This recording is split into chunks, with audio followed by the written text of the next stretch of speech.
Olá, começa agora mais um Conexão Legislativa e hoje nós vamos falar sobre a vacinação contra a Covid-19 e entender melhor a importância da imunização. E para me ajudar nesse bate-papo de hoje e explicar tudo sobre essa temática, eu recebo a doutora Melissa Palmieri, que é diretora da Sociedade Brasileira de Imunizações da Regional de São Paulo, especialista em vigilância da saúde e também integrante da Câmara Técnica de Imunizações do CREMESP. Doutora Melissa, muito obrigada por aceitar o nosso convite e seja muito bem-vinda ao nosso programa. Muito obrigada ao Conexão Legislativa por essa oportunidade. Olá a todos os telespectadores e obrigada, Amanda, por começarmos a falar sobre um assunto tão importante para a sociedade brasileira. Doutora Melissa, nesse momento de muitas incertezas, a gente tem algumas vacinas aí sendo mostradas diariamente para as pessoas. Acho que uma dúvida que começa a surgir é com relação a essa vacinação, tanto na rede pública quanto na rede particular. Sobre uma possibilidade de vacinação na rede particular. Qual é a avaliação que a senhora faz desse cenário? Isso poderia, de alguma forma, atrapalhar esse processo na rede pública?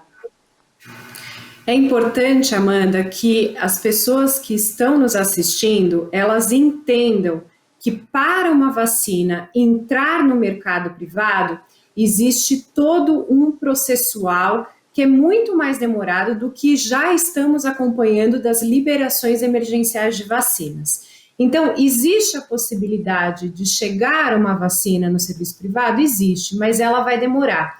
Portanto, eu sempre falo, ela pode impactar negativamente ou positivamente com relação à vacinação? Eu digo que sim e não.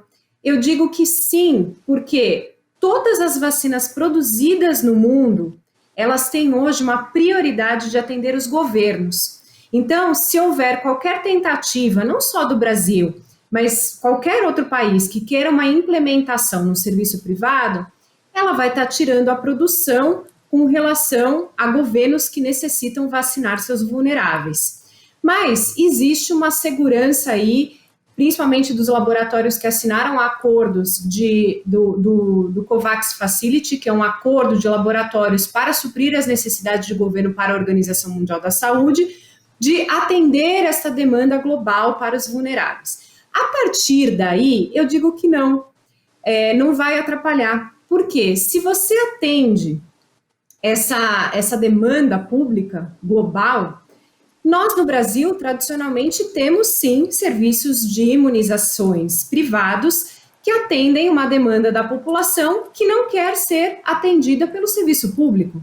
Então, existe esta oportunidade mais para frente, e eu digo mais para frente por quê? Porque todo produto comercializado, ele precisa passar por um registro final e não o de licença temporária. Então, precisa uma finalização total da fase 3 para submeter para a nossa Anvisa. Depois que a Anvisa tirou todos os questionamentos, que isso é um processo que demora, ela vai ter que olhar todos os dados. Aí ela vai dar autorização e aí vai para uma Câmara de Medicamentos que faz a precificação, ou seja, quanto que poderá ser o valor de venda deste produto no nosso país. Então, eu vejo que é uma realidade que vai acontecer, mas que vai acontecer mais lá para frente, no segundo semestre, no final do segundo semestre, a depender dos laboratórios que apresentarem submissão completa da fase 3 para a nossa Anvisa. Doutora, ainda falando sobre essa questão, um pouco do plano de vacinação, a gente sabe que na rede pública, eles colocaram os grupos prioritários. Então, eu gostaria que a senhora explicasse um pouquinho para quem está nos acompanhando, da importância de começar por esses grupos prioritários e de como isso, mesmo sendo concentrado nessas pessoas mais específicas, como isso já vai começar a nos ajudar nesse enfrentamento da pandemia. Pelo Programa Nacional de Imunizações, nós temos o número 1 que precisa ser vacinado, é quem mais sofreu com essa pandemia, que são os trabalhadores de saúde, que é o primeiro grupo, e depois, na descrição do Plano Nacional de Imunizações, pessoas de 75 anos ou mais, depois pessoas de 60 anos ou mais que estão institucionalizadas, populações indígenas aldeadas em terras demarcadas, povos e comunidades tradicionais ribeirinhas, quilombolas, e depois o segundo grupo, pessoas de 60 a 74 anos, e o terceiro entram as comorbidades, que aí são aqueles grupos que nós temos visto que tem um risco aí de mortalidade maior pelo SARS-CoV-2, que são os diabéticos, os hipertensos graves, doença pulmonar obstrutiva crônica, que a gente fala, doença renal, cardiovascular, cerebrovascular, e indivíduos transplantados de órgãos sólidos, anemia falciforme, câncer e uma obesidade grave, que a gente chama de índice de massa corpórea acima de 40. Nesse sentido, tá, nós temos aí 104 milhões de brasileiros só nesses 3 primeiros grupos descritos no Programa Nacional de Imunizações para vacinarmos. É um desafio enorme? Porém o Brasil está muito acostumado a fazer as campanhas nacionais de imunização para a gripe. Então nós temos condições sim de fazer acontecer, basta que eu digo que a própria população obedeça, atenda, né? Obedecer fica uma coisa de obrigatório. Eu acho que as pessoas, por educação, têm que entender a importância de se vacinar, então elas atendam aos chamados adequados dos seus grupos no período que for acontecer. Doutora, falando sobre essa questão dos grupos prioritários, uma outra dúvida que surge quando a gente fala dessa questão, né, da vacina na rede pública e na vacina na rede privada, é que talvez a vacina na rede privada pudesse trazer uma alternativa, né? Já que é na rede pública, no primeiro momento, a gente, como a senhora bem exemplificou, vai ficar mais concentrado nos grupos que são considerados prioritários, então de colocar aí a rede privada como uma possibilidade para as pessoas que não fazem parte desse grupo prioritário se vacinarem um pouco antes do que se a gente pensar aí nesse segmento do plano nacional. Como é que a senhora vê essa questão? A senhora acha que é algo viável ou que o ideal é realmente focar nessas pessoas que estão no grupo prioritário e tentar ter esse alcance maior e depois ir seguindo parte a parte, né, para os outros grupos, para as outras pessoas? Amanda, em nível de saúde pública e de ações que vão mitigar o risco de mortalidade, de hospitalização, é essencial que todos os serviços públicos e privados estejam atuando nesses grupos prioritários, que são grupos que estão, como eu falei, morrendo, são grupos que têm uma possibilidade, e tanto no serviço público quanto privado, de consumo de serviços de saúde e ocasionar custos importantes para a saúde, tanto na saúde suplementar quanto a pública. Então, eu entendo que os serviços privados, num primeiro momento, deveriam estar atuando em conjunto para atender a uma rápida cobertura desses grupos.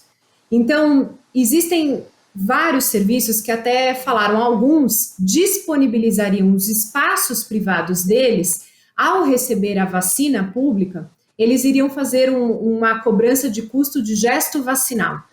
E eles recebem gratuitamente, e eles colocam o valor da aplicação, e eles estariam atendendo, por exemplo, ao receber a vacina, se está no grupo 1, só profissional de saúde, ou profissional, ou uma pessoa acima de 75 anos. E assim, ele até também ajudaria a desafogar filas, ou a gente sabe que nessas populações tem pessoas que vão preferir, às vezes, procurar um serviço privado. Então, eu veria como uma solução de complementação. A partir do momento que nós vamos ter dados epidemiológicos que vão mostrar que nós reduzimos hospitalizações, mortalidade, estamos conseguindo reduzir a transmissibilidade desse vírus no nosso ambiente, aí sim eu entendo que pode acontecer o que já acontece com relação à gripe. Nós temos no cenário público a vacinação, a garantia dos públicos vulneráveis, porém, a atividade privada, ela atua em todos os grupos que queiram procurar, que queiram realizar a vacinação no serviço privado. Desde uma empresa que quer contratar para todos os seus funcionários, para não ter um problema na produtividade, porque um funcionário vacinado é um funcionário produtivo, e um funcionário que não vai ocasionar surto dentro da própria empresa. Então, eu entendo que mais para frente, a atividade privada vai estar de acordo com o que a gente sabe, o que acontece com as outras vacinas de praxe, usualmente. Mas, de início, nós precisamos garantir, sim, que os nossos grupos vulneráveis estejam vacinados. Gostaria que a senhora explicasse um pouco sobre a atuação da vacina, né? Então, o que acontece quando a pessoa é vacinada? Porque eu vejo, doutor, uma grande, né, expectativa, claro, de todo mundo com relação à vacina, mas também isso pode até gerar a sensação de que a partir do momento que eu tomei a vacina, eu posso retornar para a minha rotina normal, retomar para as aglomerações. Então, eu gostaria que a senhora explicasse um pouquinho como é esse processo de ação da vacina, né? E se essa retomada da vida normal já vai ser algo imediato, após, claro, a vacinação começar de fato a ser feita. Muito bem lembrado, Amanda, nós temos que ter a consciência de que a vacinação ela vai ser mais uma ferramenta que vai nos auxiliar lá para frente a gente voltar a ter a vida normal, ou seja, estarmos livres de máscara, do distanciamento social, de evitar as aglomerações que a gente tem que evitar agora. Mas o que acontece? Neste momento, todas as vacinas disponíveis no mundo, elas apresentaram uma prevenção do desfecho da doença.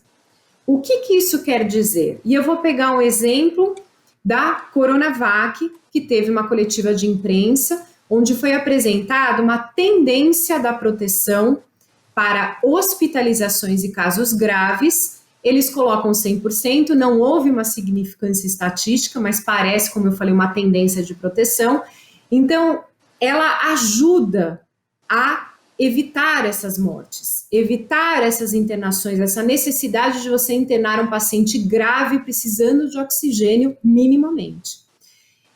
Só que, por outro lado, nenhuma dessas vacinas, não só a Coronavac, mas todas as outras disponíveis, não temos dados ainda para assegurar que essas vacinas vão reduzir a infecção.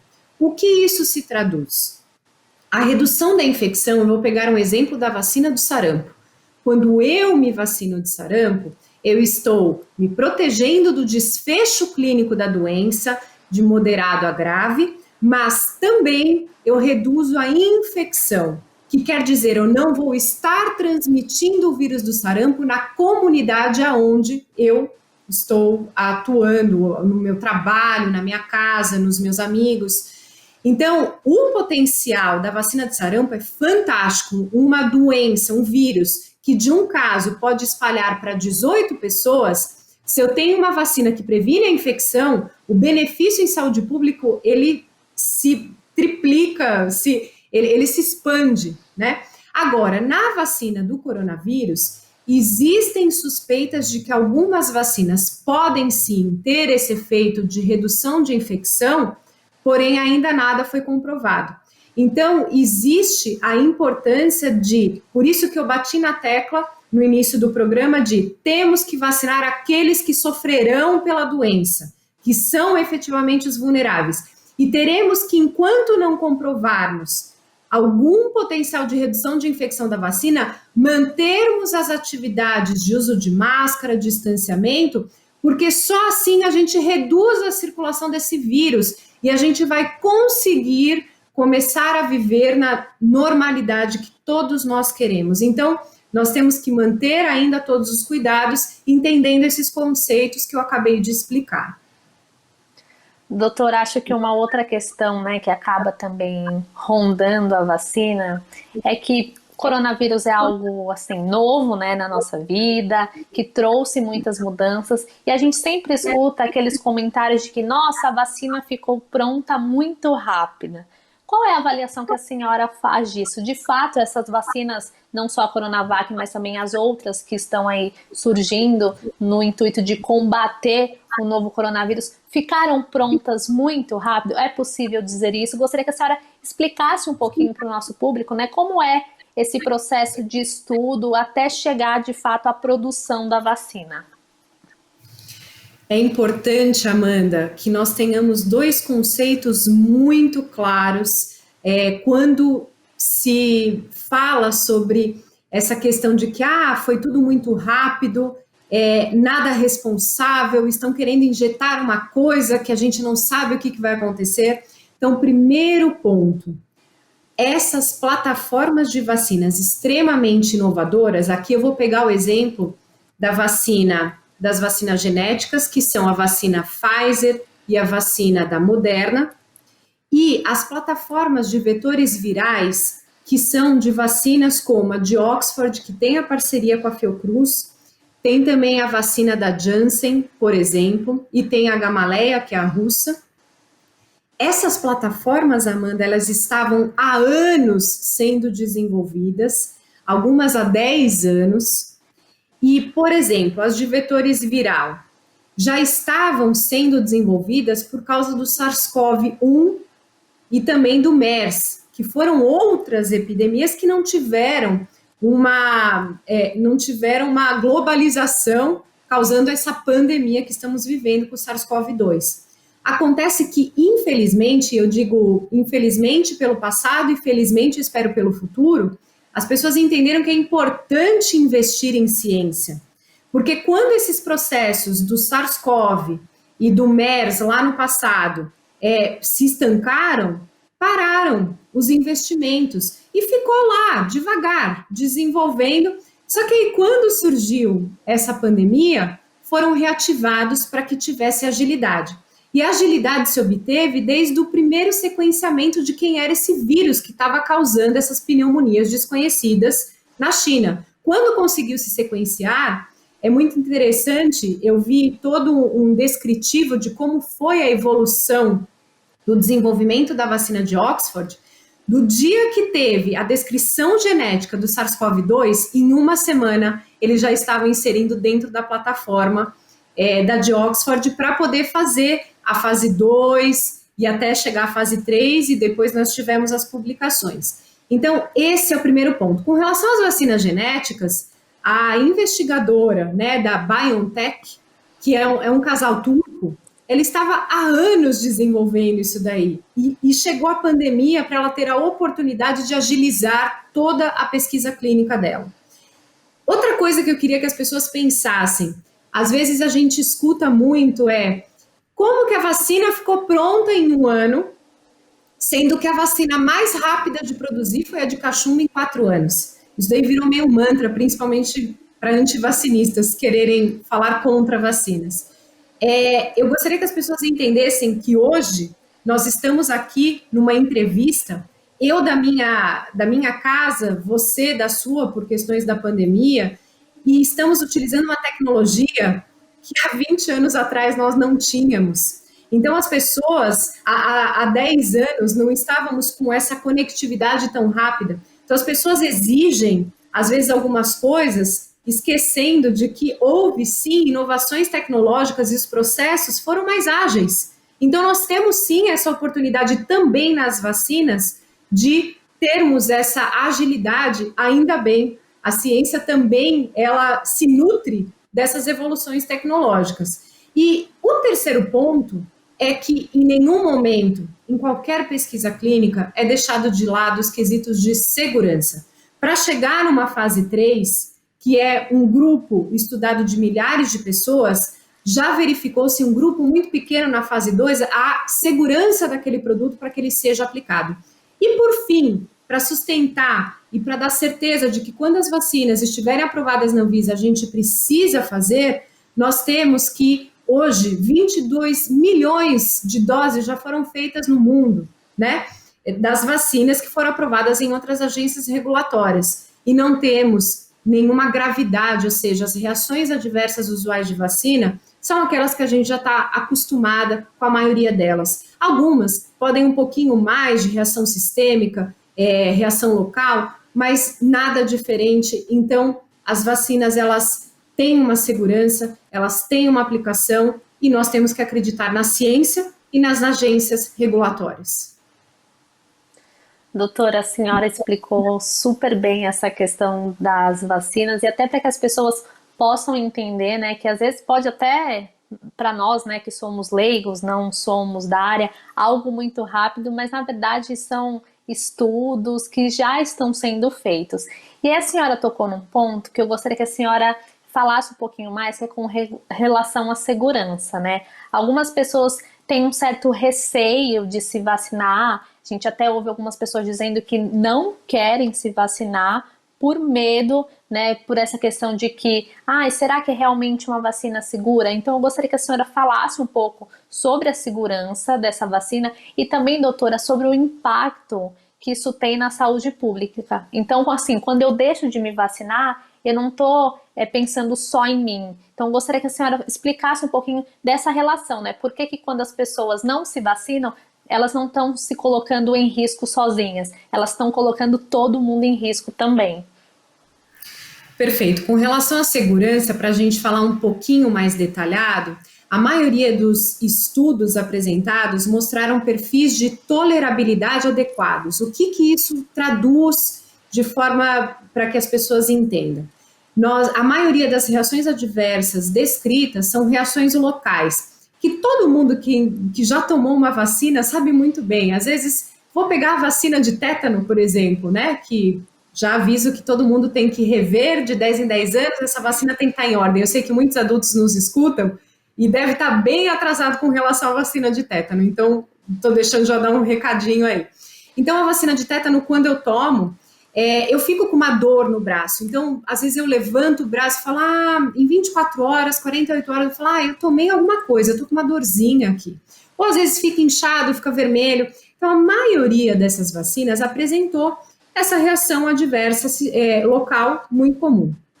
Agora, com relação às reações sistêmicas, aí depende dos produtos. Mas, por exemplo, a Coronavac, que é uma vacina de plataforma de vírus inativado, ou seja, vírus morto, ela, de efeito sistêmico, ela apresentou nos grupos, né, em torno de 10 mil estudados, nós vimos uma dor de cabeça e uma dor muscular, um cansaço, alguns raros casos tiveram febre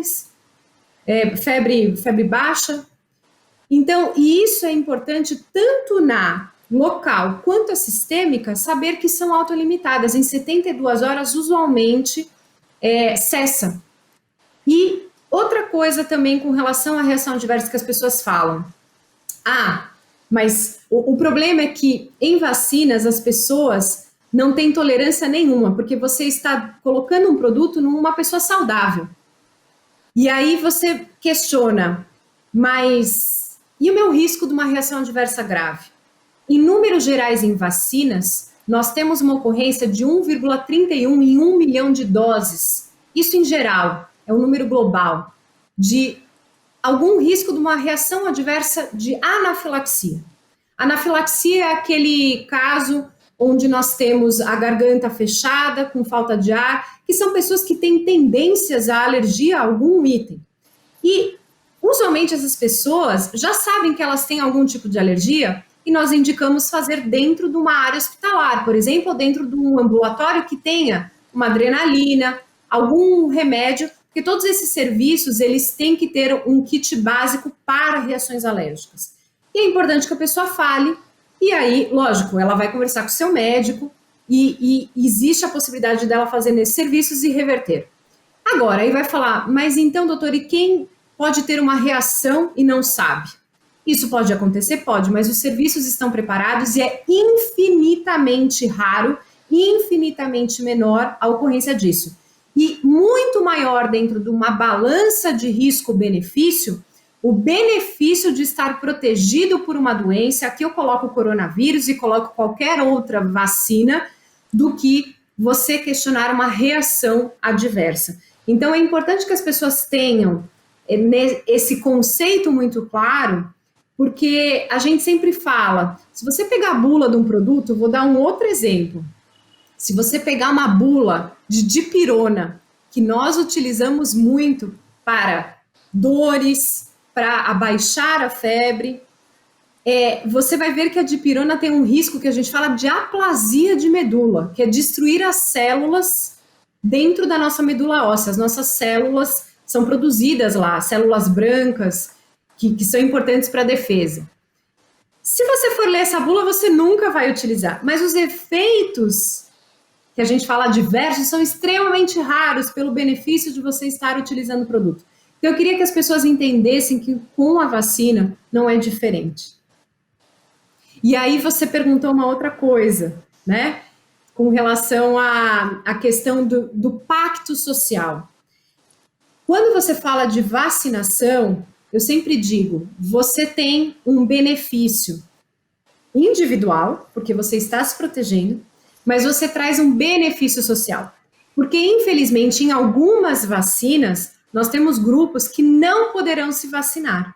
Então, eu vou dar um exemplo. Por exemplo, uma pessoa que está em tratamento oncológico, que reduz muito as células de defesa do sistema imune.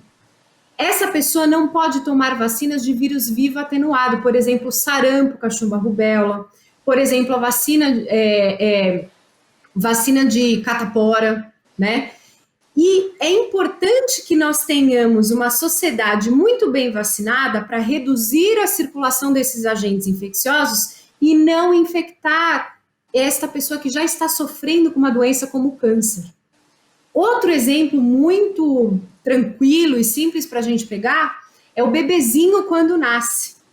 Nós temos que o bebezinho ele precisa fazer os esquemas de vacinação e nesse esquema de vacinação ele demora um tempo, até 6 meses, dele fazer os esquemas primários para ele desenvolver os anticorpos deles.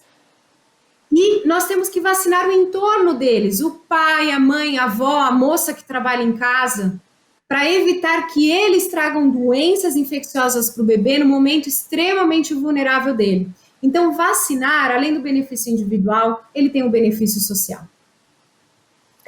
Doutora Melissa, gostaria de agradecer muito a participação da senhora no Conexão Legislativa e principalmente por trazer explicações num momento tão delicado, né, que nós estamos vivendo e também diante de tantas dúvidas que surgem a respeito da vacina. Muitíssimo obrigada por separar um tempinho na agenda para nos atender e por prestar esse serviço para o nosso público.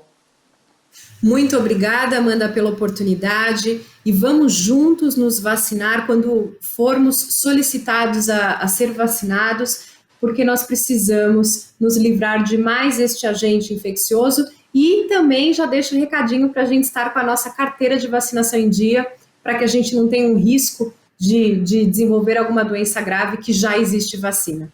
Muita saúde para todos. Esse foi o Conexão Legislativa de hoje, falando sobre a importância da vacinação contra o novo coronavírus. Você pode acompanhar todos os conteúdos produzidos pela Rede Alesp acessando o nosso canal no YouTube. Muito obrigada pela companhia e até o próximo programa.